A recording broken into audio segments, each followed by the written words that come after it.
Bonjour à tous, bienvenue sur Emicom TV. Il y a un moment où il faut parler du registre du commerce, étape incontournable lorsque l'on veut ouvrir son commerce, son restaurant, sa boutique. J'ai le plaisir de recevoir Thierry Hepp. Bonjour. Bonjour. Vous êtes préposé au registre du commerce. Alors en deux mots, pour ceux qui ne savent pas ce que c'est, à quoi sert exactement le registre du commerce? Alors le registre du commerce a une double mission. D'une part, créer et enregistrer des entreprises et d'autre part, fournir des renseignements concernant les entreprises inscrites. L'article 1er de l'ordonnance fédérale sur le registre du commerce dit précisément qu'il sert à la constitution et à l'identification des entreprises. Donc vraiment, toutes les entreprises doivent être inscrites au registre du commerce. La plupart. Par exemple, pour les sociétés anonymes ou les SARL, sociétés à responsabilité limitée, l'inscription a un effet constitutif. Ces deux types de sociétés représentent déjà le 60% des entreprises inscrites et pour ces sociétés, elles ne peuvent pas exister sans être inscrites. Pour d'autres natures juridiques, l'inscription est obligatoire, comme pour les coopératives, les succursales, les fondations, et parfois l'inscription est facultative.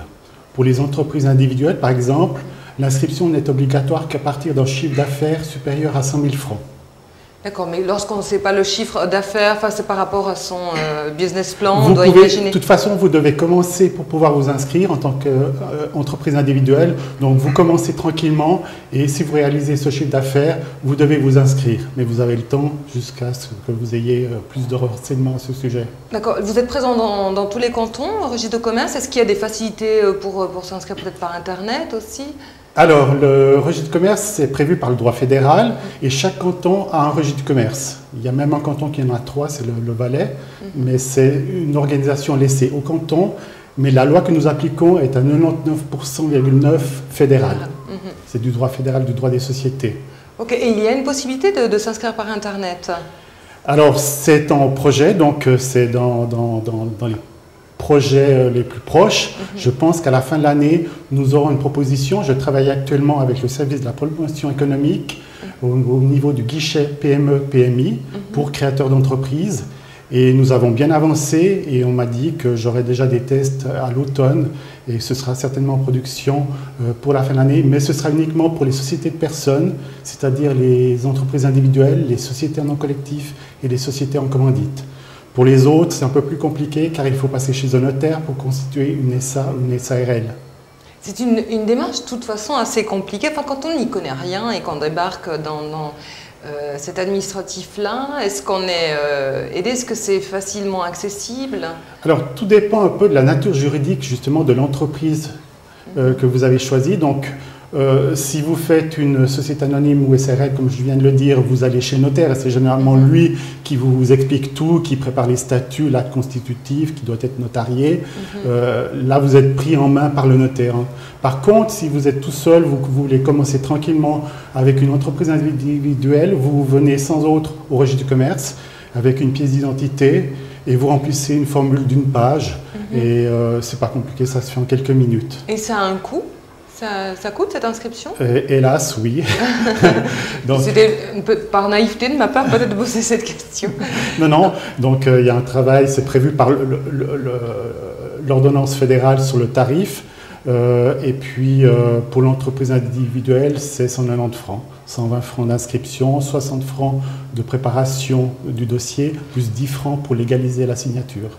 Et après, d'année en année, il y a des... Alors, il n'y a pas de redevance annuelle à payer. Tant que vous ne changez rien à votre inscription, vous n'avez plus rien à payer. D'accord. Et si on change quelque chose, ça serait dans quel cas? Alors, si c'est un changement d'adresse, c'est 40 francs. D'accord. Il faut savoir que pour chaque changement, il y a ensuite une publication dans la feuille officieuse du commerce et puis le dossier paraberne, donc un certain nombre d'acteurs qui interviennent pour vérifier les inscriptions. Et évidemment, il y a des émoluments pour cette prestation. Et parfois, vous refusez une inscription?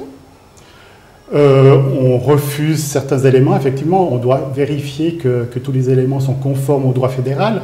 Par exemple, pour une entreprise individuelle, il faut que le nom du titulaire soit dans la raison de commerce. On ne pourrait pas accepter une raison de commerce purement de fantaisie. L'élément principal, c'est le nom du titulaire. Donc là, ce serait un motif de refus. Et autrement, au niveau des SA, SARL, il y a des fois des problèmes au niveau des statuts. On examine que ce soit bien conforme aux droits des sociétés. Est-ce qu'il y a eu des changements de loi ces dernières années Il y en a tout le temps. Donc, oui. Le droit de la SARL a été bouleversé en 2008. La SA également. On a une nouvelle ordonnance depuis 2008 et ça change constamment.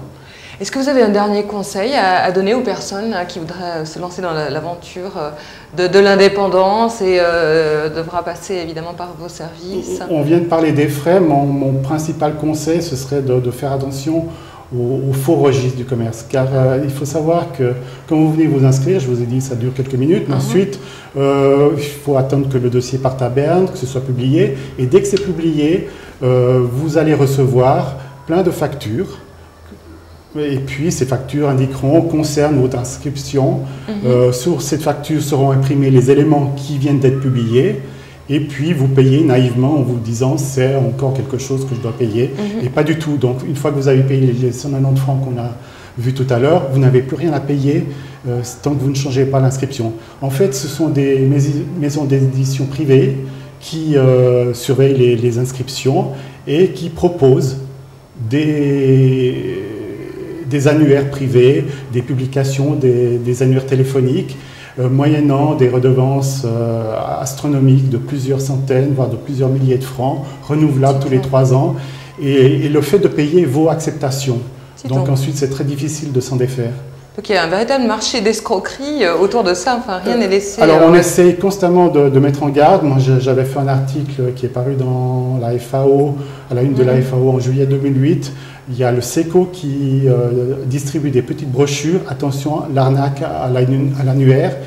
Et il faut savoir qu'on va dans une bonne direction, en ce sens que la nouvelle loi sur la concurrence déloyale réprime expressément ce cas de figure. C'est à souhaiter. Donc, qu'est-ce qui fait qu'on arrive à savoir que c'est bel et bien un courrier de chez vous? Alors, déjà, généralement, ces factures viennent de Suisse alémanique ou même de l'étranger. Déjà, petit signe un peu bizarre. Et puis ensuite, il faut lire. Il faut lire avant de signer, lire avant de payer. Voilà, et pas hésiter à lancer un coup de fil à vos services, à se renseigner. Merci beaucoup, Thierry, pour toutes ces précisions. Merci à vous. On se retrouve bientôt pour une autre émission. Au revoir.